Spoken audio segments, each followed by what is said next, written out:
English subtitles available. Franks Adleraugen sehen sofort. Oh, die schlagen sich. Der feinste Road Rage aus dem Jahr. Frank entschärft jetzt die Gefahr.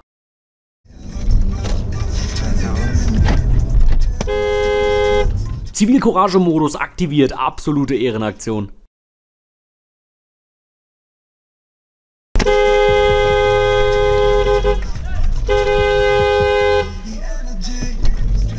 Frank schreibt, Zitat, habe Ostersonntag auf dem Weg zum Tanken die peinliche Schlägerei mitbekommen. Zudem der dazwischen gegangen ist, Ehre. Ich wollte meinen Prachtarsch nicht rausbewegen, weil ich keine Lust hatte, auf die Luke zu bekommen. Ich habe gehofft, mein Auto zwischen die zu setzen könnte die trennen. Am Ende waren die, glaube ich, nur verwirrt. Ich kenne von denen keinen. Jesus starb für unsere Sünden, ja, und für den in Rot dreht er sich nochmal extra am Grab um. Sich in deren Alter zu prügeln ist peinlich, Zitat Ende. Also abgesehen davon, dass Frank genau meinen Humor hat und ich voll deiner Meinung bin, finde ich, du hast super reagiert. Ja, denn Eigenschutz ist ebenso wichtig wie Fremdschutz, wenn nicht sogar wichtiger. Es ist halt die ewige alte Leier. Greift man ein und bringt sich selber in Gefahr, haben die Waffen, mache ich mich strafbar, wenn ich selber Hand anlege, selbst wenn es nur auseinanderzerren ist, kann das mehr als nur nach hinten losgehen, ja. Frank lobt den Mann vor Ort, der Eingriff, und ich finde, es ist auch eine gute Aktion gewesen, aber deine hat meiner Ansicht nach die meiste Wirkung gezeigt, wenn ich ehrlich bin.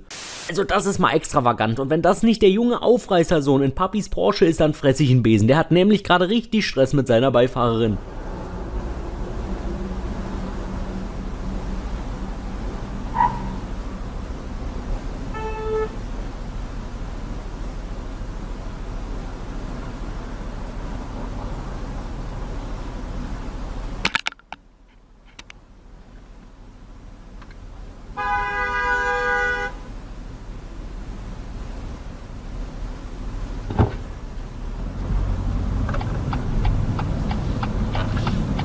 Ich habe so viele Fragen. Hat er sich verplappert und die Karre war doch nicht durch sein krasses Business erarbeitet? War er doch nicht so gut ausgestattet, wie er geschrieben hatte? Also nicht der Wagen, sondern der Fahrer. Was sind die Hintergründe? Was geht mit ihm ab? Jetzt wird's erstmal wie Omis Strickpulli, den sie dir zu Weihnachten geschenkt hat. Kratzig.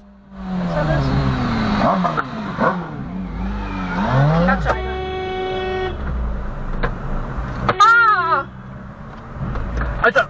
Ey, sag mal! Springst du? Fahr doch, Mann! Fahr vorbei, fahr vorbei! Fahr doch einfach! Hast du oder was? Video geschützt. Was soll das? Fahr weiter! Hast du ein Problem oder Du kannst was? doch nicht einfach hier Breakcheck machen, geht's noch? Ja und? Hier fahren die doch hoch! Ja, hast du Stoß? Ich hab eine Dashcam! Fahr weiter! Ja und? Du musst nicht beim Fahren telefonieren, ja? Bist du nicht bescheuert oder was? Fahr weiter! LKW-Demo, deswegen zu warten passt nicht jedem. Was aber viel dreister ist, sind die über den Radweg rechts nach vorne kommen. Metall in Schichten abgeblättert. Hallo! War. Sie sah nun gestuft aus, Ich als sei will das auch Messer fahren. einmal zusammengefügt worden. Der Priester fand Und ihr seht schon richtig, es handelt sich um eine Fahrschule und es wird noch viel besser. und schob sich die Peitschen in den Gürtel. Und Jetzt wird erstmal demonstrativ nach vorne gerollt, wird schon schief gehen. Wie man mit wichtigen Instrumenten der Demokratie umgeht, lernt man in dieser Fahrschule jedenfalls nicht. Versteht mich nicht falsch, ich fluche auch bei sowas gerne, selbst wenn es angemeldet ist. Man hat Termine, will irgendwo hin. Na klar, fuckt mich das Ohr ab. Aber es ist wirksam und richtig für bessere Arbeitsbedingungen und so weiter auf die Straße zu gehen, ob uns das gefällt oder nicht. Eure 5 Tage Arbeitswoche und feste geregelte Arbeitszeiten sowie Urlaubstage mussten Generationen vor uns auch hart erkämpfen. Das war nicht immer selbstverständlich. Fakt ist, so ein Verhalten bewirkt nur eins, und zwar, dass die Demo länger dauert. So, jetzt erstmal die Beifahrerin losschicken, die soll mal eine Lücke machen. tat gut in der Stille der Berge die eigene Stimme zu hören. Und diese Stimme sagt, hallo, wir sind bessere Menschen als ihr alle, deswegen lasst uns mal durch, okay? Perfekt, Brudi, danke, Digi, voll korrekt von dir. Man kennt's, mit Demonstranten zu diskutieren hat schon immer dazu geführt, dass die Demo aufgelöst wurde. Herrlich. Aber Uschi hat einen Plan, keiner weiß welchen, aber sie hat ihn und das funktioniert bestimmt auch richtig gut. Zu viel war geschehen. Oh ja, und zu viel wird es nur auch der Warnwesten-Gang, sodass man mal sicherheitshalber die ein oder andere Beweisaufnahme anfertigt. Das passt Uschi aber so ja nicht. Deshalb kommt jetzt die Rachefotografie mit der UNO-Reverse-Karte, so nämlich. Unterdessen eine andere Moni, die auch mal nach dem Rechten schauen und sich kurz mal aufregen will. Jetzt allerdings wird's noch mal laut, auch wenn man nichts verstehen kann, dieser Mann ist definitiv sauer. Und Uschi hat wieder irgendeinen Plan, den nur sie kennt. Meine Güte, ey. Also was man in der Schule vermutlich am häufigsten lernt, ist den Rückwärtsgang sinnlos einzulegen. Mittlerweile scheint sie zu erkennen, da geht nichts mehr, also die Bärbel schnell wieder rangewunken. Ja moin, ich wollte nur noch mal kurz sagen, sie haben sich gerade auf YouTube zum Obst der Woche gemacht. Noch weiß Robert nicht, dass der Fahrer dieses PKW in Kürze gegen seine Scheibe schlagen wird, aber fangen wir da an, wo der arme Mercedes-Fahrer angehupt wird, so wie fast alle verletzten Ego-Stories anfangen. Mittlerweile stellt sich noch ein zweiter PKW dazu, der jetzt das Sichtfeld zwischen uns und dem Mercedes einschränkt.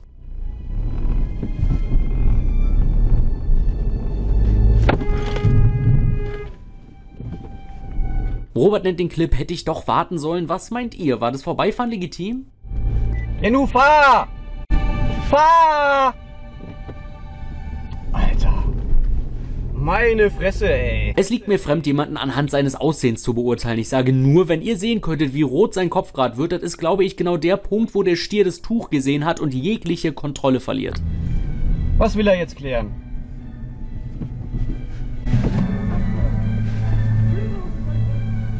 Was? Was? Was?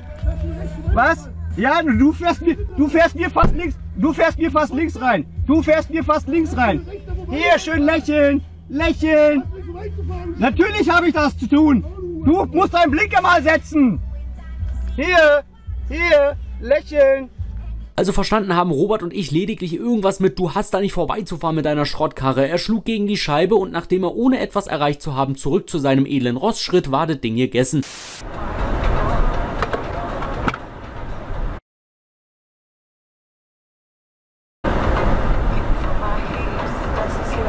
So, und das ist die größte Frechheit. Da ist erneut eine fette Lücke und der hat da verdammt nochmal reinzufahren. Diese Möglichkeit schon wieder vorsätzlich zu ignorieren und uns zu blockieren, ist an Idiotie kaum zu überbieten. Selbst ich wäre hier anstelle unserer Kamera davon ausgegangen, der wird ja jetzt spätestens mal Platz machen. Nee, aber geht ja noch weiter.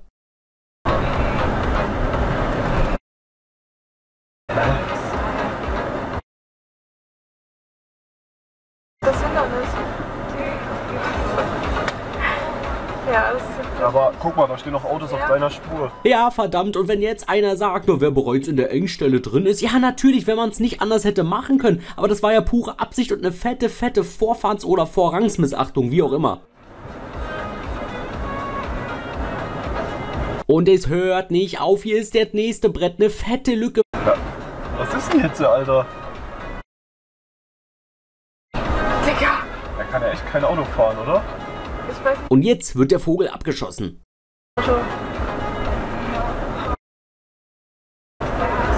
Führerschein abgeben. Und so hätte es aussehen müssen. Der nächste! Alter, was ist denn los hier? Ja, danke. Alter! Was ist denn los? Die Sonne steht aber ungemütlich tief, das wird gleich auch noch Thema sein, aber eins steht fest, Vorfahrt haben wir, so oder so.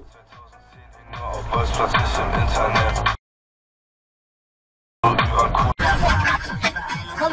hab Vorfahrt! Ich hab Vorfahrt! Ich hab Vorfahrt! Ich hab einmal geguckt, ich war schon über die Hälfte. Ich war total geblendet von der Sonne.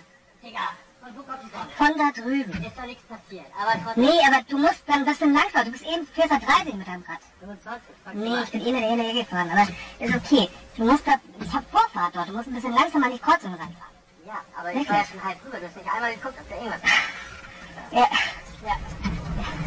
Entweder war das eine Rechts-vor-Links-Situation oder er hatte eben einen abgesenkten Bordstein, keine Ahnung, schwer zu sehen. Aus dem Video Google Maps habe ich nochmal gecheckt, wir hatten auch kein sonstiges Schild oder so, also Vorfahrt würde ich sagen. Da so mit dem Kind hinten dran draus zu ballern und drauf zu pochen, wir hätten ja gucken müssen, Bro, lass gut sein. Einzig richtige Reaktion vom Einsender, als er merkt, der checkt's nicht, weiterfahren. Ihr werdet nicht glauben, was jetzt hier passiert. Hier findet ein Ebay-Handel statt. Ach so, nee, warte mal, der gar nicht das Schlimme daran. Nee, genau, sondern die Tatsache, dass der da gemütlich in seinem Benz verhandelt. Was ist das? Und die Straße dafür dicht macht. Schön sauber, man ist ja allein auf der Welt, war, beziehungsweise man selbst ist das Wichtigste. Nach mir die Sinnflut, denn ist gut.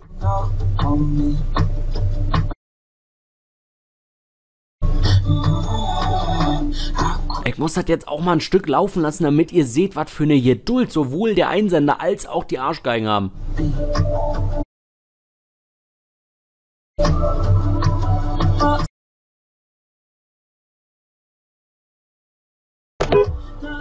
Jetzt macht sich doch mal Veracker da. Aber daran denken die ja nicht. Das geht jetzt noch eine ganze Weile so weiter und Jan wird's zu bunt. Absolut verständlich. Ja, Vater!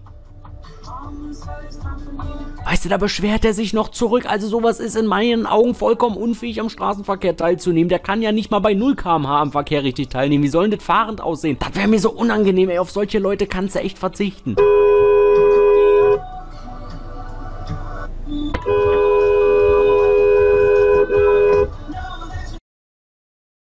Schön, dass du da Land gewinnst, du Affe.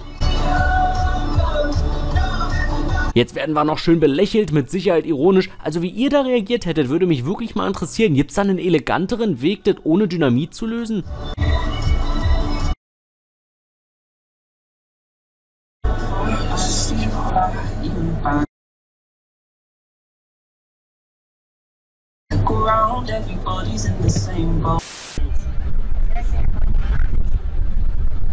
Meine Fresse! Bist du da ganz dicht oder was? Ich hab Vorfahrt! Ich bin da ganz dicht! Komm. Ich hab Vorfahrt! Ich hab Vorfahrt! Hier! Alles gut! Weiterfahren! Wir sind ganz dicht im Kopf, Alter! Wir sind ganz dicht! Diskutiert er noch? Gibt's mehr? Zuvor fuhr der Karren vor uns bereits unaufmerksam laut Einsender. Das heißt, es wird vermutlich schon mal die Hupe zu hören gewesen sein und es schien ihn zutiefst gekränkt zu haben. Das rauszuschmeißen, ja. Der, wo wir vom absteigen.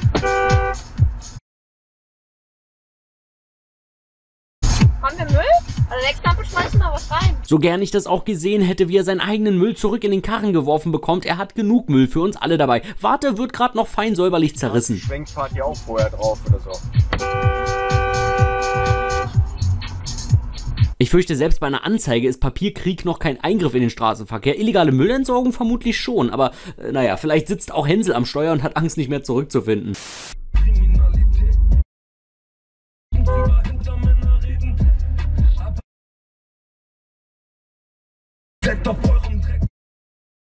Ja, vor jetzt. Auf dem Stand. Ja, ist ja gut, vor jetzt.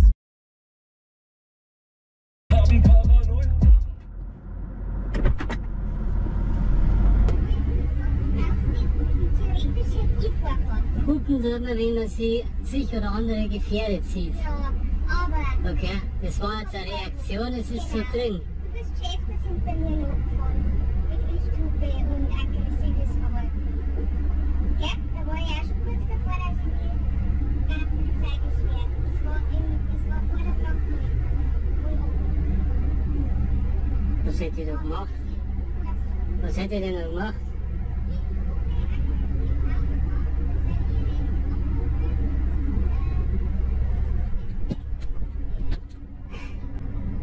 Ja, kannst lächeln.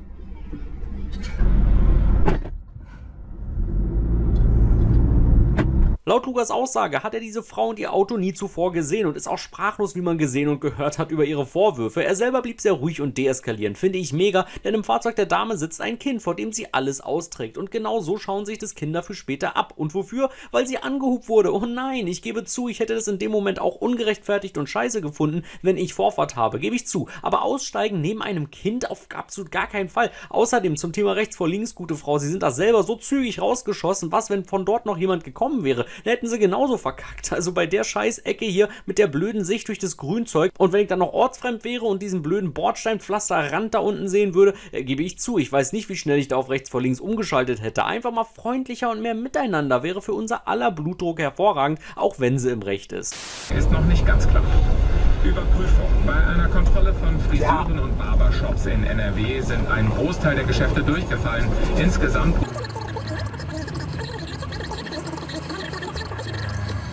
Sektorwetter.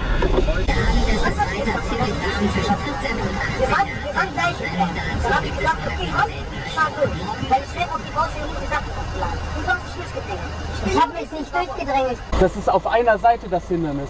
Das heißt, die Seite kann durchfahren und die Seite muss warten. Wir waren auf der gleichen Höhe. Nein, es gibt nicht gleiche Höhe. Es gibt keine gleiche Höhe. Es gibt nur einen, der hat Vorfahrt da drin nicht.